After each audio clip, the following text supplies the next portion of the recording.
Ser especial, no cualquiera. I think I'm a special one. Ser villano, no cualquiera. I am José Mourinho. Ser polémico, odiado y amado al mismo tiempo, no cualquiera. ¿Qué quejas? La del calendario, la de las tarjetas. No son quejas, son verdades. Pero también algo que no cualquiera es tener esa cantidad de títulos. Ligas, ligas más ligas. Europa League, otra Europa League, Conference League, Champions League, otra Champions League, un triplete, ganarlo todo. Siendo especial, siendo diferente, siendo único. Hoy repasaremos la carrera completa de The Special One, José Mourinho. Nacido en la ciudad de Setúbal, su padre fue portero profesional e incluso llegó a debutar con la selección portuguesa. Su madre era maestra y desde niño empezaban las discusiones familiares. Su papá quería que José fuera futbolista, mientras que su madre quería que fuera un estudiante de élite, con una carrera normal, como empresario. Mientras Mou crecía, su padre Félix se hizo entrenador de muchos equipos portugueses, algunos de primera división, otros de medio pelo y hasta de segunda. Esto lo ayudaba a poder sumarse a las fuerzas básicas de los equipos a los que su padre dirigía. Iba escalando posiciones dentro de los equipos y estuvieron a punto de debutarlo, pero el presidente del equipo no se lo permitió. Decía que esto era nepotismo y Mourinho se tendría que ir a probar suerte a distintos lugares. Nunca fue bueno ni destacado, jugaba como medio centro, no tenía el físico, no era hábil, no era rápido. Solamente llegó a disputar partidos en segunda división y sabiendo de sus pocas capacidades como futbolista, se retiró a sus 24 años. Al mismo tiempo, su madre insistía con el tema de los estudios. Lo inscribió en una universidad con enfoque de negocios, una especie de administración de empresas. Se presentó y renunció ese mismo día. Se inscribió más bien en un instituto de educación física y ahí fue donde empezaba todo. Una vez que terminaba con estos cursos, se convertía en profesor de educación física en una escuela y a los pocos años se pudo hacer director técnico de fuerzas básicas. De ahí escaló algunos puestos para hacerse auxiliar, un asistente técnico en equipos de segunda división, hasta que en el 92 llegó la oportunidad que le cambió la vida: ser traductor. El hecho de que hablara inglés lo favorecía enormemente, y es que en ese año llegaba al Sporting de Lisboa el entrenador Bobby Robson, una leyenda del fútbol de Inglaterra, pues él necesitaba a alguien que le ayudara con el portugués, y fue así como surgió el nombre de José Mourinho. Se convertía en el traductor oficial de Bobby Robson. A sus 29 años formalmente empezaba su trayectoria en el fútbol profesional, y el gusto les duró poco, y es que solo duró un año al frente del Sporting de Lisboa. Lo despidieron, pero las oportunidades en Portugal seguían. Ahora lo convertían en entrenador del Porto y decidía llevarse con él a Mourinho. 2 temporadas al frente de los Dragones y les fue de maravilla. Ganaron las 2 ligas, ganaron la Copa, la Supercopa y llegaron hasta las semifinales de la Champions. Aquí José empezaba a compartir su punto de vista con Robson, empezaba a involucrarse en tácticas, a fungir como una especie de auxiliar suyo más allá de solo su traductor, pues fue tan sonada la participación del inglés en el Porto que llamaba la atención del Barça y se marchaba a España para convertirse en el nuevo director técnico. Y Mou, que hablaba portugués, español e inglés, podría seguir funcionando a la perfección en esta nueva etapa, pues Bobby ni se lo pensó y como parte de su cuerpo técnico llegó a Barcelona. Some of the best young players in Barcelona be because I need to observe them. Sí. Con los jugadores que están en Atlanta, esta es una oportunidad para mirar, conocer, analizar algunos de los mejores jugadores del Barça B. Una sola temporada al frente de los culés, temporada en la que estaba Ronaldo Nazario, Figo o Hristo Stoichkov. Les fue muy bien, hicieron 90 puntos pero no alcanzaron al Real Madrid como campeones de liga. Ganaron la Copa del Rey, la Supercopa y la Recopa de la UEFA. Se marchaba Robson y aquí venía la primer gran decisión de su vida. ¿Se iría a seguir los pasos de su padre futbolístico o se cortaría el cordón umbilical para empezar su carrera en lo individual? Pues la directiva blaugrana le ofrecía quedarse como auxiliar oficial del equipo y, aconsejado por Bobby, se decidía a quedar. El nuevo entrenador, Louis van Gaal, holandés, y con él también fungiendo con un doble rol, traductor y asistente.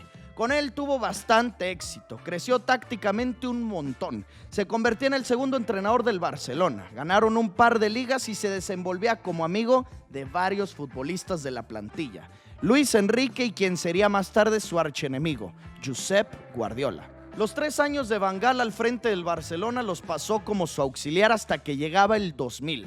Ahí venía su primera oportunidad como director técnico titular, el oficial, el primero al mando. Llegaba Benfica a dirigir al mejor equipo en la historia de Portugal sin tener experiencia previa como entrenador.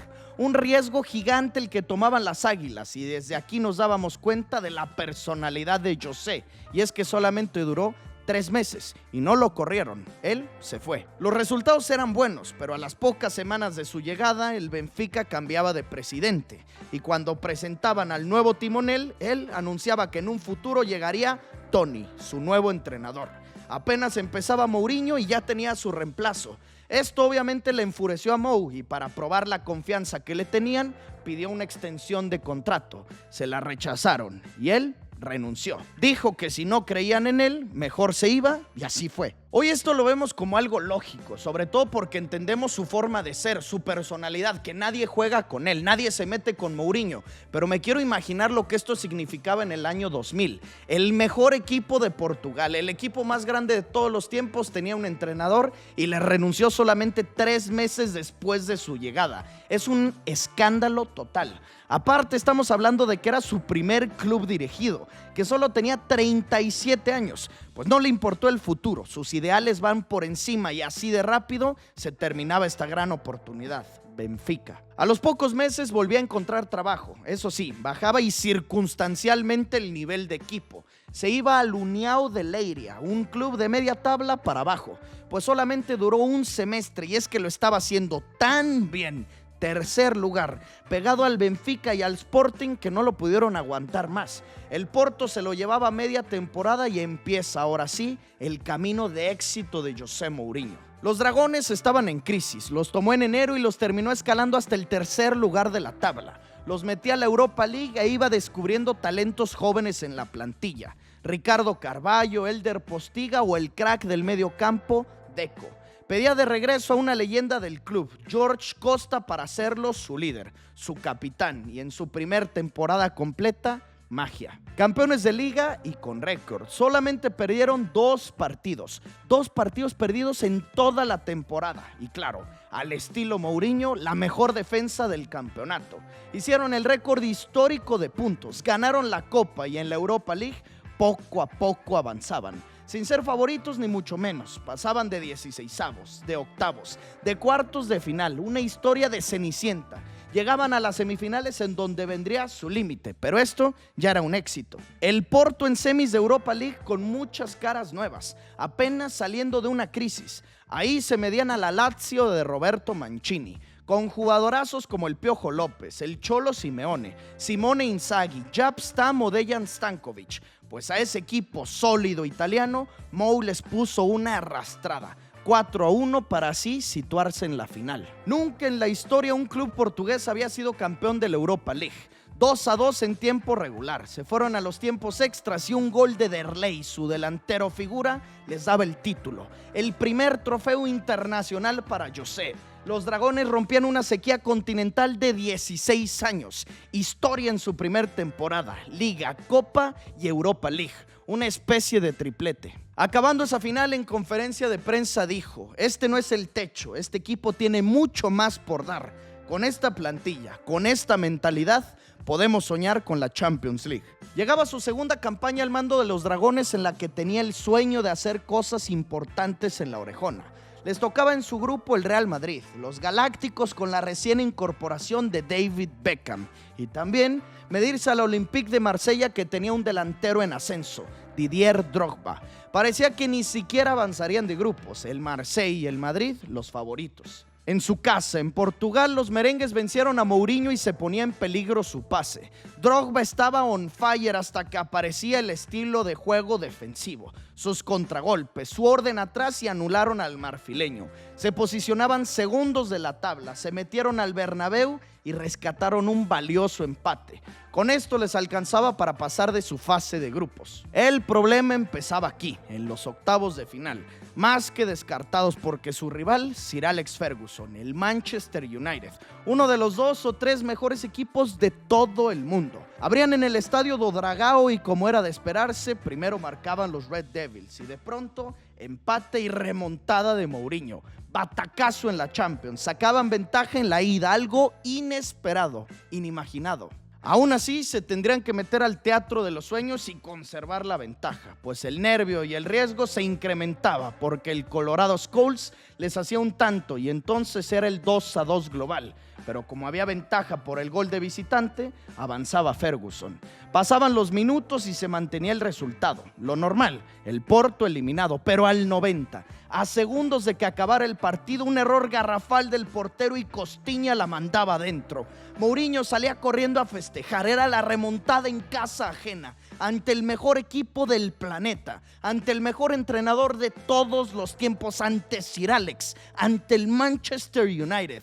Así se terminaba el partido, con José corriendo hacia el túnel del vestidor festejando. Y es que la sorpresa seguía, ahora a los cuartos de final. Ahí se medían al Olympique de Lyon de Juninho Pernambucano y con un Deco en modo prime pasaban sobrados. 4-2 en el global, instalados en las semifinales, algo completamente inusual. El Porto en las semis de la Champions. Les tocaba medirse al Deportivo La Coruña, al Super Depor, al equipo que venía de remontar y eliminar al Milan de Ancelotti. Mou planteaba un juego más que defensivo, muy conservador como es costumbre en él. Mantuvieron el 0 atrás en su casa, no recibieron pero tampoco marcaron. 0-0 en la ida para que en la vuelta en Riazor de visita fueran a buscar un solo gol. Eso querían y eso obtuvieron. A través de penal consiguieron el único tanto que necesitaban y con esto lo que había dicho unos años atrás se convertía en realidad. Él decía que con esta plantilla y esta mentalidad podía soñar con la Champions, pues ahora estaba en la gran final. Un hombre de 41 años de edad, sin experiencia previa como jugador, siendo este básicamente su primer equipo dirigido, tomando a un club en crisis y en solo 2 temporadas ya los tenía como campeones de Europa League y en la final por la orejona. Aparte de que volvía a ganar la liga, otra vez con solo 2 derrotas, nuevamente siendo la mejor defensiva y también la mejor ofensiva. Sorprendentemente podíamos decir que en este 2004 el mejor equipo del mundo no era uno de los clásicos, de los de siempre. No era el Milan, el Madrid, el Bayern o el Man United, era el Porto de José Mourinho. Instalados en la final, buscando hacer historia y consagrar una de las hazañas más grandes de todos los tiempos. Jugaría ante el Mónaco dirigido por Didier Deschamps, de Patrice Evra, de Fernando Morientes o Ludovic Giuly, con el objetivo de José, claro, el orden defensivo, conservar el 0 atrás, como siempre, y aprovechar la única que tuvieran, pues las oportunidades les fueron vastas y siempre las aprovechaban. Carlos Alberto abrió la lata, Deco, el número 10, con clase hizo el segundo y la goleada la consumaron al cierre del partido, 3-0. 3-0 en una final. El equipo sorpresa, el equipo de Cenicienta se coronaba campeón de la UEFA Champions League en el 2004. Hazaña de hazañas, historia de historias. No hubo drama, no hubo sufrimiento en la final, pero no era necesario ni lo querían. Él soñaba con la Champions, la entregaba y así se despedía, en lo más alto, como campeón. And it was fantastic, absolutely fantastic. We won everything. We create a good group, the club. No había nada más por ganar y dejaba clarito a dónde quería ir. Coming to England, it's a country you admire and football you admire. Yes, it's the country that I'd like to go. Inglaterra. Parecía que su destino estaría en la Premier League. Obviamente el Barcelona le recordaba por su etapa como auxiliar, pero ellos ya tenían su proyecto con Rijkaard iniciado. En el Real Madrid lo añoraban porque la etapa de los Galácticos no funcionaba. Múltiples y distintos nombres de entrenadores y ninguno resultaba, pero a José le seducía la isla en la que se creó este deporte. Una de las noticias de este verano era quién sería el club afortunado de llevárselo, y en la Premier había un nuevo dueño, un nuevo millonario. Roman Abramovich, uno de los hombres más ricos del mundo, petrolero ruso que llevaba un solo año al mando de los Blues y estaba dispuesto a soltar los millones. Le ofreció un salario escandaloso al portugués y esto a Mourinho lo convenció. Así que en el verano del 2004 se convertía en el nuevo director técnico del Chelsea. Presentado en Stamford Bridge y en su primer conferencia de prensa, sus icónicas declaraciones. Please don't call me arrogant because what I'm saying is true.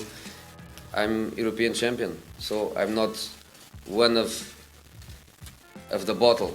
I think I'm a special one. Un entrenador top, un hombre especial. Así se hacía llamar a él mismo. Obviamente estas declaraciones le daban la vuelta al mundo. Empezaban las críticas por su supuesta arrogancia. Lo comparaban con Ferguson, que siempre se mantuvo sobrio, y desde ese momento surgía su apodo, The Special One. Mentiras no decía. Llegaba el entrenador campeón de la Champions League. Escalaba posiciones en cuanto a exigencias. Llegaba a un club importante, a una liga muy competitiva y los ojos del mundo entero puestos por encima del hombre especial. Abramovich confió al 100% en él, le entregó las riendas del proyecto y lo dejaba fichar a quien quisiera. Traía muchos portugueses, varios de ellos sus exjugadores, Ricardo Carvalho, Paulo Ferreira y Thiago Mendes. Descubría en el fútbol holandés a un extremo de 20 años de nombre Arjen Robben, a un portero de 22 de nombre Petr Cech, y se traía al delantero que le trajo problemas en la Champions pasada, Didier Drogba. Todo eso para fichar en su primer campaña y tomaba una plantilla con Lampard, John Terry o Claude Makelele. Y aunque las exigencias fueran grandes, ellos seguían admitiendo que competirle al Manchester United o al Arsenal de los Invencibles era muy difícil, casi imposible. Su debut como entrenador blue llegaba justamente frente a ellos, frente al Manchester United, en Stamford Bridge, y arrancaban con el pie derecho. Triunfo sobre los Red Devils de 1-0. Disputaba también la Champions y en su grupo le tocaba compartirlo ante su ex, ante el Porto. Obviamente les ganó y obviamente avanzó y como líder, así que todo pintaba bien. Y si en competencias europeas la cosa iba de maravilla, en Premier mucho mejor. Después de 10 jornadas, líderes, con una sola derrota y solamente con 2 goles recibidos. 2 goles en 10 partidos jugados. Les tocaba disputar los octavos de final ante el Barça, ante el equipo que entraba en modo prime con Ronaldinho Balón de Oro. Perdieron en el Camp Nou y a pesar de que en Stamford Bridge Ronnie frotó la lámpara e hizo 2 goles, ellos marcaron 4 y se clasificaban a los cuartos. The Special One vencía ese equipo en el que empezó como traductor y auxiliar. Instalado en cuartos de final, también se cargó a un club histórico importantísimo,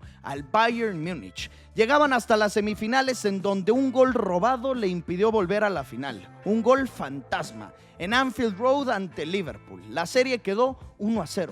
Solo ese tanto que nunca cruzó la línea de gol. De no ser por eso, posiblemente iría por su bicampeonato de orejonas. Frustrado, se despedía de la Champions, con uno de los robos más grandes de la historia, pero la temporada quedaba en más que gloriosa, memorable. Le arrebataron el título de Premier League al Man United o al Arsenal, que venía de ser invencible con Henry y Wenger. Pero no solo fue eso, no solo es que fueron campeones de Premier, lo que importaban eran las formas, el cómo. Una sola derrota, un solo partido perdido en toda la temporada y aparte con solo 15 goles en contra. Solamente 15, el récord histórico que se mantiene hasta la fecha. Y aparte de eso, haciendo 95 puntos. Nunca antes se había hecho esa misma cantidad de puntos. Es decir, una temporada completamente redonda e insisto, estamos hablando de su primer campaña fuera de Portugal. Desde este momento y en adelante se sabía que el mejor estratega del mundo estaba en Londres, en el barrio de Chelsea, en Stamford Bridge, José Mourinho. Llegaba su segunda campaña en la que seguían los resultados impactantes y sus festejos aún mejores. La soberbia en su comportamiento se hacía aún más vistosa, su carácter único, su forma de ser, el villano del fútbol. No mentía cuando decía que era especial, ganaba su segunda Premier League de forma consecutiva, nuevamente haciendo más de 90 puntos, nuevamente siendo la mejor defensa del país, pero quedaba pendiente la Champions. Volvieron a medirse al Barcelona y ahora fueron los catalanes quienes avanzaron en los octavos de final. Segundo año de forma consecutiva que se medía a los culés y desde aquí les agarraba rencor, coraje, y aunque era ya bicampeón de Premier, la prensa era estricta, crítica con él y le hablaban de presión y esto respondía. You sound as though you're feeling the pressure. I'm not feeling the pressure, no. You cannot put pressure on me. No chance. No chance. I read a lot of times during this week that I have to prove a lot in English football. Sir Alex is the only one European champion in this country. Nobody else. So I have to prove what? Al siguiente año, nuevamente partidos contra el Barça, pero ahora en fase de grupos. Siempre de los siempre jugando contra ellos. Pasaron de primera ronda, se midió al Porto en octavos, avanzaba. Al Valencia en los cuartos, avanzaba. Y otra vez en semifinales, Liverpool. Igual que en su primer campaña, se fueron hasta los penales y ahí cayó. Nuevamente se le negaba la orejona con los Blues. Sir Alex le quitó el reinado en Premier League, terminó como segundo lugar de la tabla y a pesar de que no fue una mala campaña, los aficionados de pronto se volvieron exigentes. Antes de Mourinho era un equipo histórico pero medianito. Él los malacostumbró a ganar trofeos y como en esta, la 2006-2007, no ganó nada, Stamford Bridge poco a poco se vaciaba. Drogba se hacía un ídolo. Se llevó el trofeo de Bota de Oro, el máximo anotador de la Premier. Lampard, uno de los mejores mediocampistas en el mundo. Y nada, la afición castigaba. Esto a Abramovich no le gustaba. Empezaba a poner presión por encima de José. Y él, al empezar la temporada siguiente, renunciaba. Apenas en septiembre. Su relación con el dueño pasaba de ser buenísima a estar rota. Le traían fichajes que él no pedía. Vendían jugadores que buscaba conservar. No valoraban lo que había hecho, ni un solo partido perdido en casa. Más de 3 años sin derrota en Stamford Bridge en Premier League y aún así el estadio prácticamente vacío. Es por esto que, fiel a sus ideales, igual que unos años atrás con el Benfica, sorprendentemente decía adiós, se acabó. Fueron 3 temporadas, 6 títulos, 2 semifinales de Champions League. Le cambió la cara al equipo para siempre. Les dejó jugadores que se convertirían en leyendas del club, pero su relación con el ruso no daba para más. Mourinho abandonaba el Chelsea. Pasó un año sabático, de descanso en lo que se preparaba para su siguiente reto, en lo que llegaba a la siguiente oferta y parecía que el destino estaba claro. Barcelona. Los rumores indicaban que Laporta despediría a Rijkaard en el 2008 y el sucesor sería The Special One. Pero de pronto hubo un cambio repentino, inesperado que terminó llevando a Josep Guardiola, al entrenador del Barça B, al primer equipo. Se caían los rumores de la llegada de Mourinho al Camp Nou y esto lo aprovecharían en Italia. El Inter de Milán era tricampeón de la Serie A, con Mancini como su entrenador, con el emperador Adriano, con Zlatan Ibrahimovic, con Julio César, Zanetti, Maicon, Figo, Patrick Vieira. Eran estrellas a nivel local, pero siempre dejando mucho que desear a nivel Europa. Y si había alguien experto en esa competencia, en ese trofeo con las orejotas, era el portugués. Así que en el verano del 2008 se convertía en el nuevo mandamás de los Nero Azzurri. Asumía un nuevo reto y sorprendía como siempre en conferencias de prensa. Ahora porque desde su presentación hablaba en italiano. Decía que solamente 3 semanas de estudiar el idioma y ya estaba listo. Su primer temporada fue de adaptación, pero de una muy buena adaptación. Zlatan Ibrahimovic, capo cañoniere, el mejor jugador de la liga.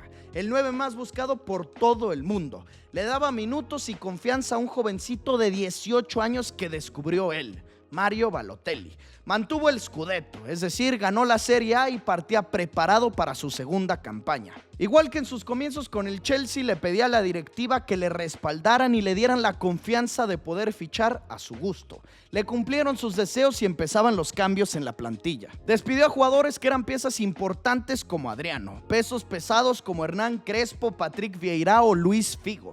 Le tuvo que decir adiós a su estrella, a un jugador con una personalidad similar a la suya. Se le fue Zlatan Ibrahimovic, pero a cambio trajo 2 delanteros, Samuel Eto'o y Diego Milito. Pedía también a Thiago Motta, a Lucio, a Goran Pandev y a Wesley Sneijder. Así armó la escuadra a su gusto y estaba en sus manos el demostrar por qué esta apuesta tendría que ser exitosa. Esta temporada la recuerdan todos como gloria absoluta, en la que fueron dominantes de inicio a fin, pero no fue así. Hubo sufrimiento, empezaron perdiendo la Supercopa, se les dificultó el inicio y estuvieron a punto de quedar fuera desde fase de grupos de Champions League. Pero una vez que agarraron ritmo fueron imparables. Diego Milito se convirtió en referente absoluto, el príncipe hacía goles al por mayor. Una dupla importante con Samuel Eto'o. Sneijder convertido en uno de los mejores mediocampistas del mundo. En los partidos más tensos, es decir, en el derbi de la Madonina ante el Milan, le regalaron a su gente un 4-0 y un 2-0. Goleadas absolutas. Se encaminaban a ganar otro scudetto. En la lucha por la orejona le tocó verse ante su ex, ante el Chelsea en los octavos de final, y les ganaron en su retorno a Stamford Bridge. La suerte les acompañó un poco, y es que para los cuartos de final les tocaba una prueba sencilla: el CSKA de Moscú. A ellos, con la mano en la cintura, los vencieron. Buena suerte en cuartos, mala suerte en semis, y es que sus siguientes rivales, los blaugranas. Otra vez un Mourinho contra el Barcelona, pero en esta ocasión tendría un sazón doblemente especial. El Barça tenía como entrenador a Pep Guardiola, el que fue en algún momento amigo de José a final de los años 90. Él tomó el puesto que supuestamente Mou tendría. Parecía que había una rivalidad, aunque para esos momentos era una rivalidad silenciosa. Aún no se hablaba públicamente. Y si le queremos agregar un poco más de sabor a este duelo, el Barcelona venía de ser campeón de Champions. Eran con diferencia el mejor equipo del mundo, el que mejor jugaba, el ganador del sextete, los que contaban con Messi. Pero esa orejona que consiguieron tenía un partido que hizo enfurecer a José: el escándalo de Stamford Bridge. Esa semifinal, con esa infinidad de fallos arbitrales, justamente ante el Chelsea, ante el equipo al cual The Special One le guardaba cariño. Así que todo esto sumaba para tener una semifinal más que interesante, no solo dentro, sino que también fuera del campo. En la ida, en San Siro, los culés pegaban primero, lo estaban ganando, pero sabemos que Mourinho es especialista en mantener el invicto en casa. Le daban la vuelta y sacaban muy buena ventaja para el segundo partido. Se marchaban de Italia con un 3-1 a favor los nerazzurri. Y en el Camp Nou, con la presión puesta encima de Guardiola, el Barça salía a buscar el balón, a tener las primeras oportunidades, y de pronto empiezan las polémicas arbitrales. Expulsado Thiago Motta después de una supuesta agresión a Busquets, en la cual el propio Sergio, tirado en el campo, hacía evidente que no le pasaba nada. Solo asomaba los ojos para ver qué había sucedido y se volvía a tapar la cara. A esto José reaccionaba con incredulidad, sonriente pero frustrado. Volvía a pensar que solo así ganaba el Barça, con robos, con ayudas arbitrales. Pues a esto ellos respondían estacionando el camión, con la gran virtud del portugués, el orden defensivo. A aguantar el resto del partido con un hombre menos, ante el mejor ataque de todo el mundo, ante Messi, a resistir así para avanzar. Julio César se vistió de héroe y sacó un balón impresionante a Lionel. Corrieron con algo de suerte por ciertos fallos claros de los culés. Mou le metió sabor al encuentro interfiriendo en una plática entre Zlatan, su exjugador, y Guardiola, su ex amigo. Sí, recibieron un gol y aunque se quedaron cerca los locales, no pudieron darle la vuelta al resultado. Sufriendo, agonizando, pero triunfante, llegaba el silbatazo final y The Special One lo coronaba con un festejo único. Corriendo por todo el campo, con la mano hacia arriba, con el dedo apuntando al cielo, un solo dedo en su mano, uno, señalando que el número 1 del mundo no es Pep, es José, no es Guardiola, es Mourinho. Así es como en este 2010 volvió a la final de la UEFA Champions League, ahora con el Inter de Milán y apenas en su segundo año. Y para coronar la temporada, campeones de Serie A y aparte de Copa Italia. Tenía ya en el bolsillo el doblete doméstico, podría ponerle la cereza al pastel con la orejona, un triplete, algo histórico, casi único, algo que jamás algún club italiano había logrado, ni la Juve de Platini o de Del Piero o Zidane, ni el Milan de Arrigo Sacchi o de Ancelotti. Podría ser Mourinho el único y el primero en lograrlo. La merecía, tenía todo para hacerlo, entregarle el trofeo a la afición y a las leyendas que se lo tenían más que ganado, como Materazzi o el Capi Javier Zanetti. El nivel de popularidad del portugués escalaba a niveles inimaginados. Las imágenes de su festejo en el Camp Nou le daban la vuelta al mundo. Y si hay algún club en el que podría encajar perfecto después de este paso interista, sería el Real Madrid. ¿Por qué? Por su rivalidad marcada con el Barça, por su éxito en distintos países, por su forma de juego efectiva, porque los blancos estaban en crisis y también porque Florentino no le importa abrir la cartera para traer a lo más costoso. Y eso sería Mourinho. Los rumores cada vez se incrementaban más. Parecía que el fin de su etapa con el Inter llegaría después de la final de Champions League, igual que en el 2004 con el Porto. No podrían aguantarlo más. La presión era inmensa y él sabía perfectamente que que ir a España, a Madrid, era dar un paso al frente en su carrera. Pero antes de partir buscaría cerrar con broche de oro esta historia. Curiosamente, el partido por el título era en esa misma ciudad, en Madrid, en el Santiago Bernabéu, y con un duelo muy significativo para The Special One. El rival era el Bayern Múnich, dirigido nada más y nada menos que por Louis van Gaal, el hombre que fungió como uno de sus grandes mentores al inicio de su carrera. Dicen que el alumno supera al maestro y esa noche así fue. El baile táctico fue evidente. El Inter tenía todas y aparte las aprovechaba. El príncipe Diego Milito se despachó con un doblete y así, con ese memorable 2-0, terminaba la obra maestra. Liga, Copa y Champions. Volví a tocar la cima del fútbol. Volví a ser campeón de la UEFA Champions League. Había triunfado en Portugal, triunfó en Inglaterra, ahora en Italia lo conquistó al por mayor. No le quedó nada más por ganar, lo consiguió absolutamente todo. Al salir del estadio se abrazaba con Materazzi mientras lloraba. Desconsolado quedaba Mourinho, orgulloso por lo conseguido pero conmovido porque sabía lo que pasaría. Dejaría al Inter, cambiaría de rumbos y como él no tiene pelos en la lengua ni oculta nada, prefería salir abiertamente ese mismo día a decir lo que pasaría y cuál era su futuro, terminar con los rumores. So now I have 2 houses, Stamford Bridge, San Siro, and a third house, probably Santiago Bernabéu. It's the only club that wants me. I think you'd have a choice. No, I don't have a choice. But Real Madrid is Real Madrid. A los pocos días, los rumores de la prensa y lo que el propio José adelantaba se confirmaba. Daba un paso gigante en su carrera. Llegaba a lo más alto posible, al mejor club de todos los tiempos. The Special One llegaba a la Casa Blanca y más que solo hablar de exigencias, era hablar de expectativas. Si lo había hecho de maravilla con el Porto, con el Chelsea y más con el Inter, ¿por qué no pensar que con este monstruo histórico no le iría de la misma forma o mejor? La plantilla que tenía no se le necesitaba mover mucho. Estaba Iker, Pepe, Ramos, Xavi Alonso, Kaká, Benzema, Higuaín, Cristiano. Y aún así llegaron tras el Mundial Khedira, Özil y Di María. De esa forma se conformaba su equipo, con el cual buscaban quitarle tanta sonrisa y tanta alegría al Barça de Guardiola. Esa era su encomienda. Debutaba con el Real Madrid y sus primeros meses no podían ser mejores. En Champions, líder de su grupo e invicto. En Liga, goleando e invicto también. Tomaban el primer lugar de la tabla. Desde un inicio le arrebataban ese puesto a los blaugranas. Cristiano ahora sí estaba rindiendo de acuerdo a lo esperado, portando el número 7 en la espalda, pero se sabía que la misión eran los clásicos. Todo podía importar poco si no mantenías esa ventaja en el momento de verte las caras con Josep. Pues ese primer partido se daría en el Camp Nou, un duelo de liga. El Madrid llegaba invicto, el Barça no, pero venía pisándoles los talones. Había un muy buen rollo entre jugadores, ya que la gran mayoría fueron campeones del mundo, compañeros en la selección. Pues este día empezaba una rivalidad histórica, y es que el festín culé fue insuperable. El tiki-taka en su máximo esplendor.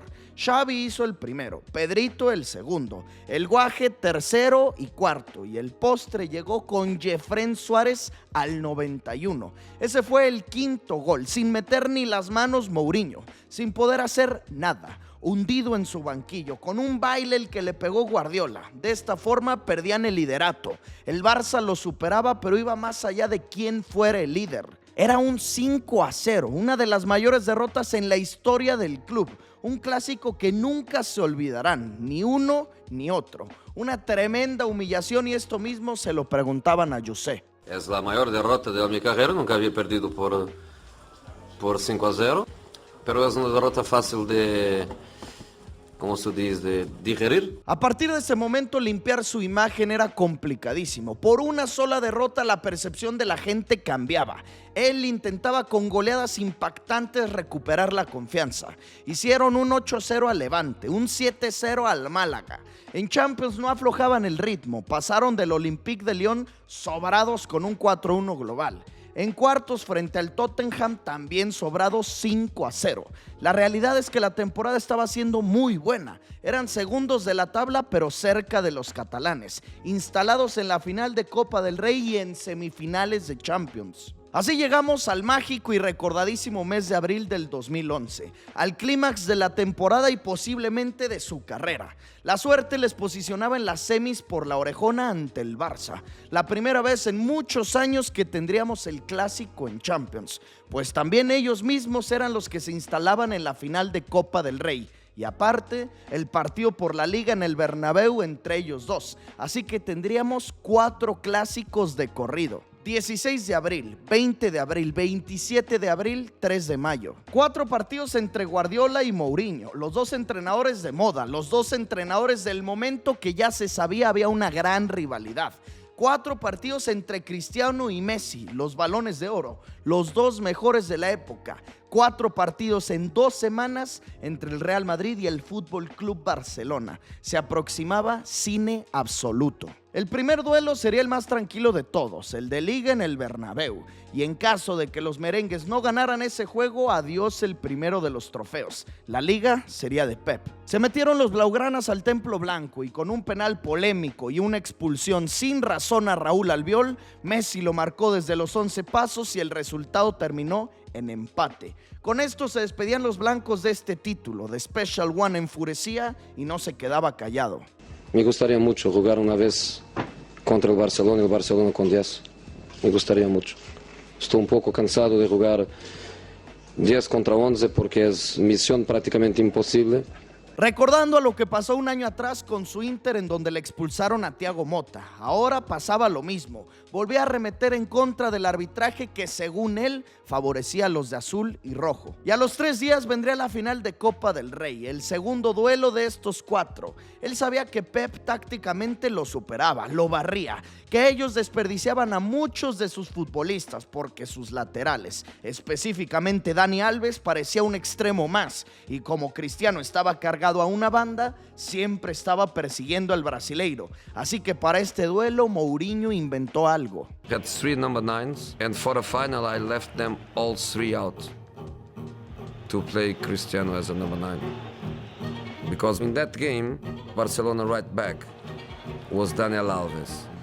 That was attacking hundreds and hundreds of times during the game. If Ronaldo played against him, he would be chasing him all the time, playing more defensive than offensive. Por primera vez en su carrera jugaría Cristiano Ronaldo como delantero centro. Él generaba opciones pero nunca marcando. El 0-0 se mantenía. Tenso porque se entendía que era una final, un duelo directo por un trofeo.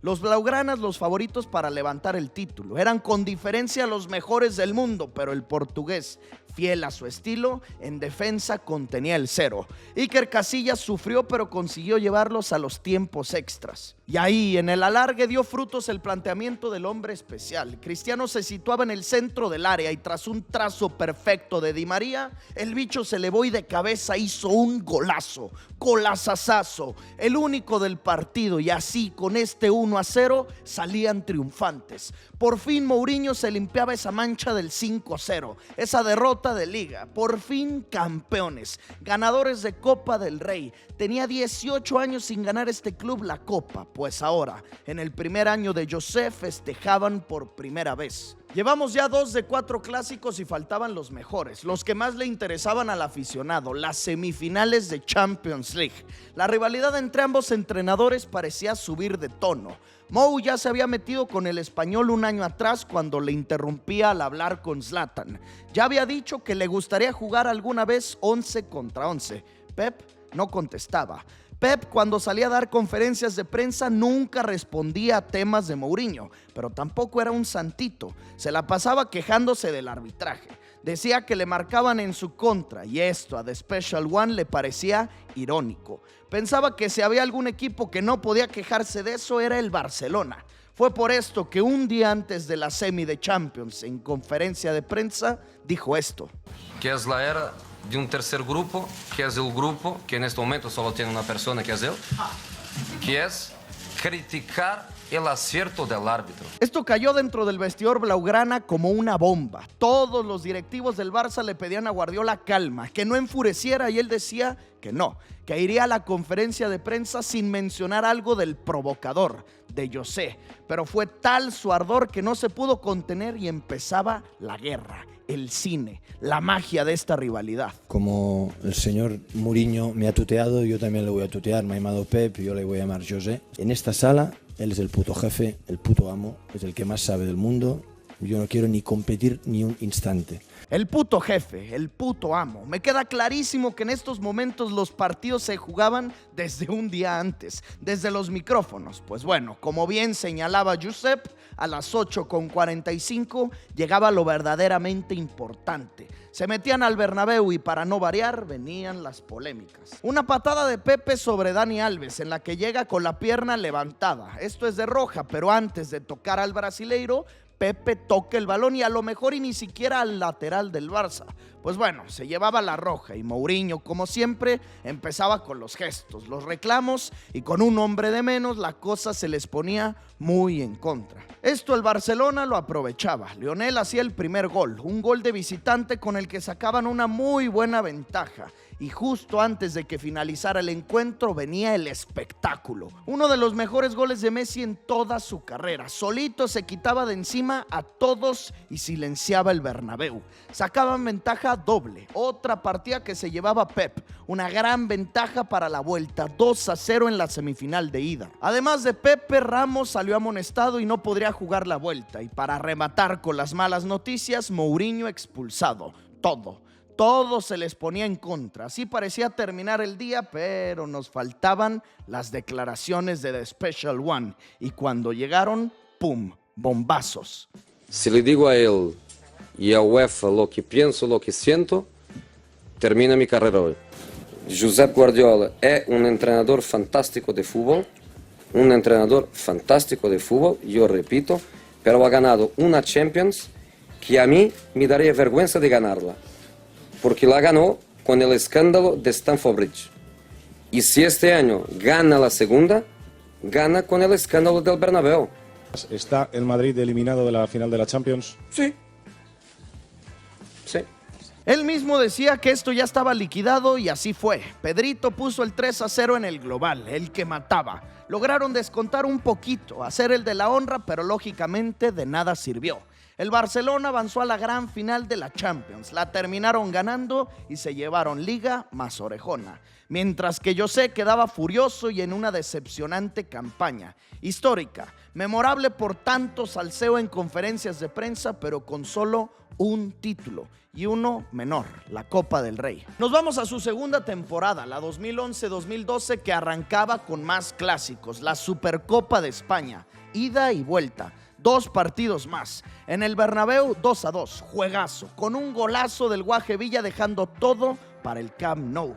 Ahí tuvimos otro duelo de élite. Messi marcaba, Cristiano marcaba y venía otro 2-2, es decir, 4-4 en el global. Y justo antes de que llegara el final del partido y se fueran a los tiempos extras, Lionel hacía el tercer gol. Al minuto 88 Messi liquidaba esto y les daría un nuevo título. Con la desesperación a tope, los madridistas buscaban bajar a los blaugranas y fue Marcelo quien arrolló a Fábregas al borde de las bandas, de donde estaban los entrenadores. Lo expulsaban de inmediato, pero se armaba la bronca, los empujones, las peleas, los gritos, y mientras todos ellos argumentaban, The Special One tranquilo caminaba por atrás. Se acerca Tito Vilanova, el auxiliar de Pep, y le pica el ojo.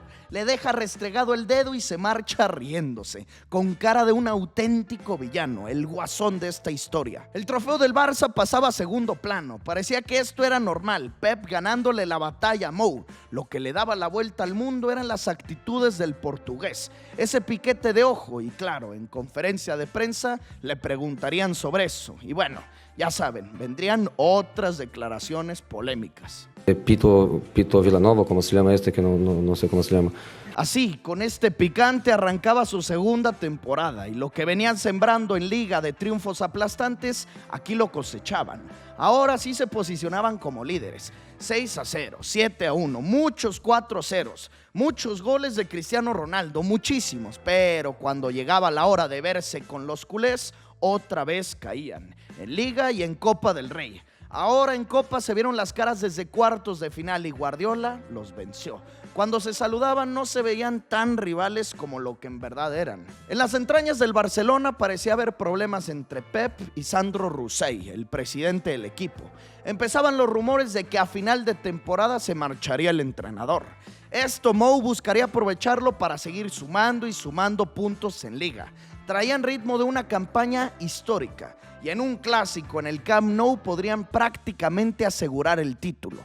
El juego estaba empatado y fue con el calma de Cristiano Ronaldo que se le dio la vuelta a esto, que ganaron en campo contrario, que silenciaron la casa de los blaugranas. Con esto Mourinho llevaría su primer trofeo grande a Casa Blanca. Al mismo tiempo se jugaba la Champions y podría venir otra historia de Hollywood. Se podría dar la final por la orejona entre el Real Madrid y el Barcelona. Ambos estaban situados en semifinales, los merengues ante el Bayern, los culés ante el Chelsea. Pues bueno, José caía en campo bávaro, en el Allianz Arena, y para la vuelta, Cristiano se mandaba un doblete, Robben descontaba, se iban igualados a los tiempos extras, se mantuvo el empate, así que a los penales. Tensión absoluta, Neuer contra Casillas en el Bernabéu. Desde los 11 pasos mediría su suerte el cuadro blanco y empezaban con el pie izquierdo. Cristiano fallaba su primer cobro y Kaká el segundo.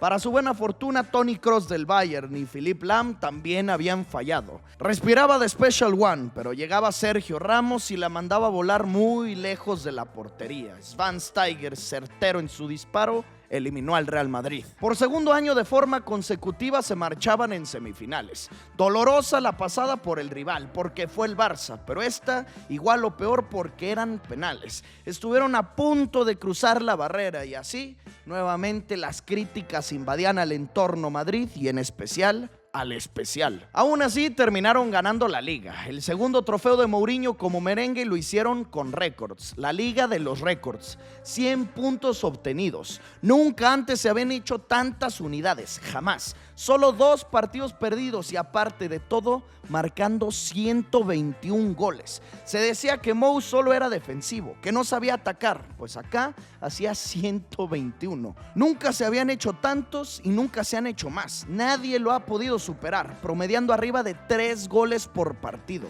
Llegaba a su tercer campaña, la 12-13, con la presión al máximo, con mayores exigencias. Ahora sí, Florentino quería Champions. Pep ya se había ido, quedaba al mando el hombre al que le picó los ojos, Tito Vilanova, y como él no tenía experiencia previa como entrenador, se esperaría que el reinado ahora sí fuera del Real Madrid. Tenían todo, plantilla, un nivel de Cristiano bestial, tenían a un director técnico experimentado y ganador, a un presidente dispuesto a abrir la cartera y no podría salir nada mal.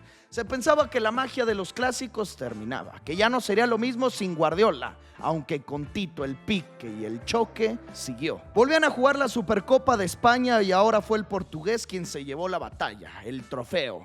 En Liga empezaban mal los blancos y los culés de maravilla, pero cuando se enfrentaron, empate a 2, en un partido recordadísimo porque los 2 del Barcelona los hizo Messi y los 2 del Real Madrid los hizo Cristiano Ronaldo. Se midieron también en Copa del Rey, en semifinales y avanzaron los merengues. En ese sentido, el balance Mou Tito muy positivo para The Special One, pero en Liga se habían despedido desde hace mucho tiempo por la competencia. Vilanova estaba encaminado a igualar su récord personal, esos 100 puntos, y esta temporada, más allá de hablar de resultados, es recordada por el tema de la portería, la disputa entre Iker y Diego López. Para mí, Diego López me gusta más como portero que Iker Casillas. Es simple. No tengo ningún problema personal. Casillas, la leyenda merengue, el capitán, uno de los mejores futbolistas de toda la historia blanca, el campeón del mundo, el bicampeón de la Eurocopa, pues a él Mourinho no le agradaba tanto como a muchos otros y prefería sentarlo, alinear como titular a Diego López. Esto a muchos madridistas les parecía una falta de respeto. Al propio Iker también. El vestidor se rompía y el entrenador, sin pelos en la lengua, salía a hablar y a decir lo que pasaba. Esto muchos no se lo perdonaban ni se lo han perdonado. Un director técnico con carácter, con los pantalones bien puestos, aunque a veces exageraba, como creo yo era el caso de esta situación.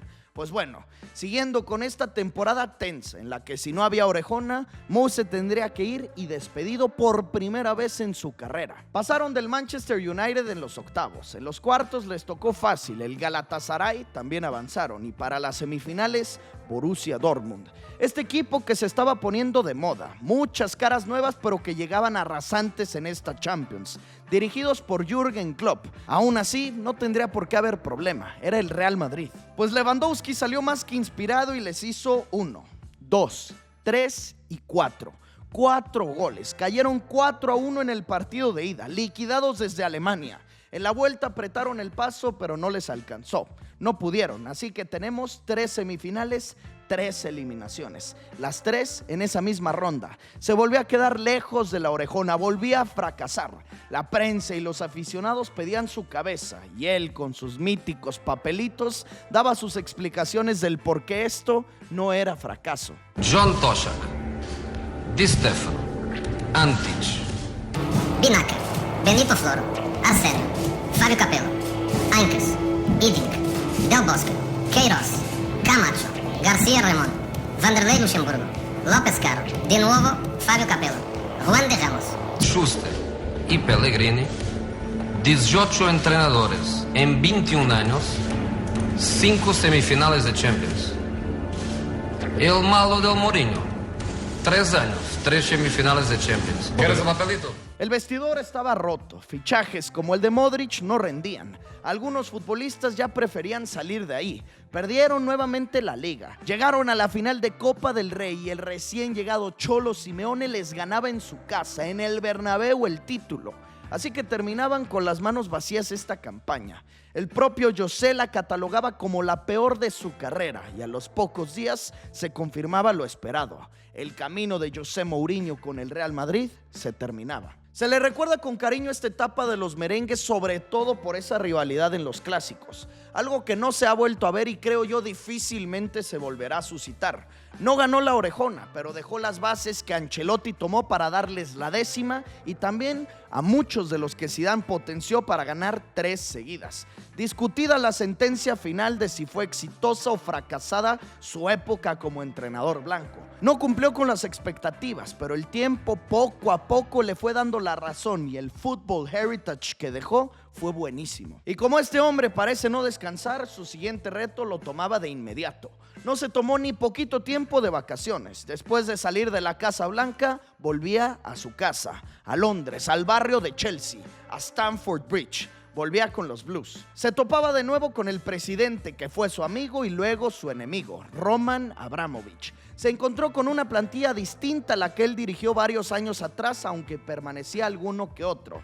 Peter Cech, Ashley Cole, John Terry, Frank Lampard, John Obi Mikel y caras nuevas pero muy exitosas como Shkar, Eden Hazard, David Luiz, Willian y sobre todo un contención que se convertiría en uno de sus favoritos, Nemanja Matic. En su primer campaña le fue bastante bien, no ganó títulos pero estuvo cerca de hacerlo, se quedó a solo 4 puntos de liderato en Premier League y llegó hasta las semis de Champions, nuevamente hasta las semifinales. En esta ocasión fue el Atlético de Madrid quien lo venció, pero Mou, al igual que siempre, necesitaba respaldo de la directiva. Necesitaba fichajes que él pidiera y el ruso Abramovich le volvió a dar el ok, el visto bueno. Así que para el verano del 2014 pidió y le trajeron a Thibaut Courtois para el arco, a Felipe Luis y Diego Costa también del Atlético de Madrid y la joya de la corona. Darle el regreso a Stamford Bridge a un ídolo, a Didier Drogba. Contento con sus incorporaciones, ganaban desde el primer partido y desde ese primer partido, líderes. Pues fueron líderes desde la jornada 1 hasta la 38. Nunca cambió el primer puesto, jamás. Campeones de Premier League otra vez, su tercer título con los Blues, impresionante, haciendo 87 puntos. En la Champions no le fue bien, cayó en octavos ante el PSG, pero el recuerdo de esta campaña es más que positivo. Diego Costa la rompió todita. Eden Hazard se empezaba a convertir en uno de los mejores extremos del mundo. Cesc Fábregas, uno de los mejores playmakers. Temporadón, y volví a dejar en claro que como él, pocos. Que cuando se siente a gusto, cómodo y respaldado por la directiva, los resultados siempre llegan. The Special One solo tuvo un mal año con el Real Madrid, porque ahora estaba de vuelta. Abramovich le ofrecía una extensión de contrato y él aceptaba. Lo renovaban hasta el 2019, 4 años más. Querían convertirlo en su nuevo Sir Alex Ferguson o Arsène Wenger. Pero no entiendo qué se rompió. ¿Qué pasó que al iniciar la nueva temporada, la 15-16, el proyecto se cayó por completo? Derrotas, derrotas, derrotas. De ser líderes a estar en el puesto 16 de la tabla en diciembre. Apenas 4 meses de temporada y ya llevaban 9 partidos perdidos. Una cara completamente distinta a la que nos tenía acostumbrados. Y esto terminaba en despido. La historia de amor, de romance entre el Chelsea y José finalizaba así. Su segunda etapa, en la cual duró 2 años y medio, en la que les dio otra Premier League, pero que no era sostenible después de lo sucedido en este primer semestre. Así que de Special One a descansar un rato. Volvía a los pocos meses con un proyecto más que ambicioso, otro equipo gigante y un equipo más que necesitado en una gran crisis, el Manchester United. Ese equipo que lo buscó para ser el sucesor de Ferguson, pero él ya estaba con el Real Madrid. Pues ahora en el 2016 se le daba la oportunidad y este reto gigante, sacar del hoyo, del bache a los Red Devils. Y su paso con el equipo de Old Trafford fue debatible. Llegó y ganó varios trofeos, la Community Shield, la Copa de la Liga, la hoy Carabao Cup y también la Europa League. Tuvo un buen arranque con jugadores como Juan Mata, Henrikh Mkhitaryan. Llegó uno de sus consentidos, Zlatan Ibrahimovic, y le fue de maravilla hasta que se lesionó. Tuvo un fichaje top, Paul Pogba, con quien empezó muy bien, pero de repente se apagaba y apostaba también mucho por un jovencito, por Marcus Rashford. Su primer año, insisto, fue bueno por tener 3 títulos, entre ellos uno continental, su segunda Europa League, pero sabemos que eso no buscaba el Man United. Ellos querían la Premier y la Champions, y pues en Premier muy mal. 6º lugar, la prensa le criticaba y él pedía respeto. And I won more premierships alone than the other 19 managers together. Respect.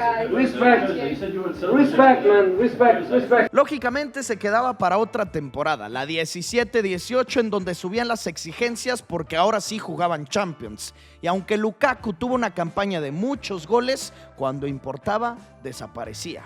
El Sevilla los terminó eliminando desde octavos de final. El Sevilla, un fracaso grande, gigante. En Premier ahora sí mejoraron, quedaban segundos, pero para agregarle sal a la herida, el primer lugar fue el rival de ciudad, el Manchester City, dirigido por su némesis, por Pep Guardiola. Aguantó muy poco tiempo más, solo 6 meses y lo despedían de los Red Devils. Su paso, más allá de ser recordado por glorias, éxitos o títulos, es recordado por sus festejos, por su forma de ser, por ser especial, por muchas de sus conferencias de prensa.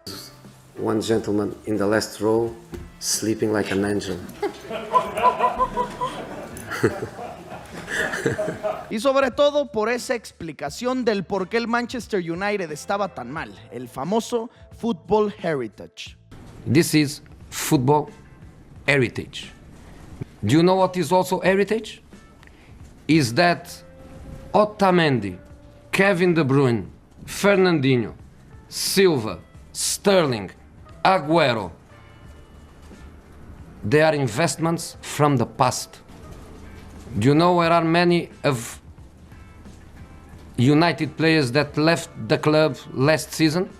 Él se quitaba de culpa, pero tenía razón. El proyecto que le entregaban era difícil de componer en tan poco tiempo. Aún así, la prensa, los aficionados eran duros, críticos con él. Y la realidad es que desde ese momento empieza el declive en su carrera. Su rival, con el que peleaba por ver quién era el mejor, Pep, agarró un club con buen football heritage y él los tomó para potenciar el nivel y escalarlos a otra dimensión, a ser múltiples veces campeones de Premier, finalista de Champions y hasta ganadores de la Orejona. Mientras a él le tocaba bajar el nivel de club, siguió en Inglaterra y siguió dirigiendo al Big Six, pero ahora el Tottenham, equipo que aspiraba a pocas cosas, estaba lejano a ser lo mejor de la Premier League. Estuvo poco más de un año donde llevó a Harry Kane a ser líder, goleador y asistidor. Se fue de los Spurs sin ganar ni un solo trofeo y esta fue la primera vez en su carrera que le pasaba eso. Con el Porto ganó, con el Chelsea también, con el Inter, ¿qué decir? En el Madrid también. En su vuelta a Stamford Bridge, de nuevo títulos, hasta con los Red Devils, pues ahora y por primera vez con las manos vacías se iba. De ahí volvió a Italia, una vez más sin descansar ni poquito. En el verano del 2021 tomaba otro reto, la Roma, la Loba, un equipo histórico, importante, mas no ganador, con un presupuesto corto, muy distinto a lo que anteriormente había tenido. Aquí ya era evidente que Mourinho ya no era entrenador de moda, ya no era de lo más top. Antes ponían como prioridad a Klopp, a Tuchel, a Flick, a Ancelotti, a muchos otros. Y aunque las exigencias eran muy distintas, les dejó un grandísimo recuerdo. Consiguió la primera Conference League, este nuevo trofeo que creó la UEFA. Participó en la primera edición y la ganó, convirtiéndose así en el primer entrenador en ganar los 3 torneos de la UEFA. La Champions, la Europa League y ahora la Conference. Fue esta la primera vez que la Loba festejó algo desde hace 11 años. Para la siguiente campaña le trajeron a una estrella, a Paulo Dybala, y junto con Tammy Abraham, el Shaarawy, Nemanja Matic, su eterno consentido, y Chris Smalling, formó un buen equipo. Jugaron la Europa League y los metió hasta la final. Llegó a una nueva final europea. Se midió al gigante de esta competición, al Sevilla. Llegó hasta los penales, pero en la tanda definitiva caía ante los españoles. Se mantenía para otro año, pero con falta de presupuesto, con desorden en la directiva y con una plantilla bastante limitada, nunca pudo competir con el Milan, con el Napoli, el Inter o la Juve. Y fue por esto que la relación poco a poco se fue descomponiendo, hasta que en el 2024 salió de la Roma. Eso sí, dejando título y una final, fiel a su estilo, dejando algo de Football Heritage. Tomaba sus 61 años de edad, su 10º equipo y en una liga completamente distinta, inusual, el Fenerbahce. Se fue a Turquía, en donde el sueldo siempre es altísimo, en donde empiezan a rafaguear de buenos jugadores la Superliga turca, con mucha inversión, en un equipo importante, en un club que constantemente pelea por títulos, en un proyecto que aspira para tener a José a largo plazo, muchos años. Y él tranquilo, despreocupado por volver al spotlight, a tener los reflectores de antes. Se mantiene enfocado en hacer historia nuevamente en esta, su 10ª distinta camiseta a la que hoy representa. Son 62 años de vida. Es un niño que soñó con ser futbolista, que vio a su padre convertirse en entrenador. Es un joven que abandonó la idea de convertirse en empresario, que prefirió optar por la educación física, que se le criticaba dentro de casa por ser profesor en lugar de un ejecutivo o financiero. Es un hombre que apostó todo por el fútbol sin importar el rol que tomara. Él lo que quería era estar cerca de la redonda. Fue por esto que como traductor fungió, pero un hombre con ese talento, con ese don que tiene con las personas, con ese liderazgo, no se iba a quedar solo como un traductor. Se empezó a empapar del juego, de la táctica, tanto así que llamó la atención de sus maestros Robson y Van Gaal, tanto así que el propio Barcelona le pidió quedarse como auxiliar. Es la historia de un hombre que empezó a lo grande, dirigiendo a un grande, al Benfica, que fiel a sus ideales se mantuvo y prefirió renunciar si es que no lo valoraban, que peleó por volver y en el Porto, confiando en el proyecto y en sus jugadores, los llevó a lo más alto, que los convirtió en campeones de Europa. Es el hombre que conquistó Inglaterra, Italia y que siempre será recordado en España. Es el hombre polémico, el que nunca se queda callado, el que siempre sorprende con festejos nuevos, con conferencias de prensa nuevas. Es un entrenador top, como él lo dice. Es un hombre especial. Es José Mourinho, parte de la historia del fútbol. Y aquí pudimos repasar la vida y la carrera entera del Joker, del villano número 1, de José Mario dos Santos Mourinho Félix, The Special One.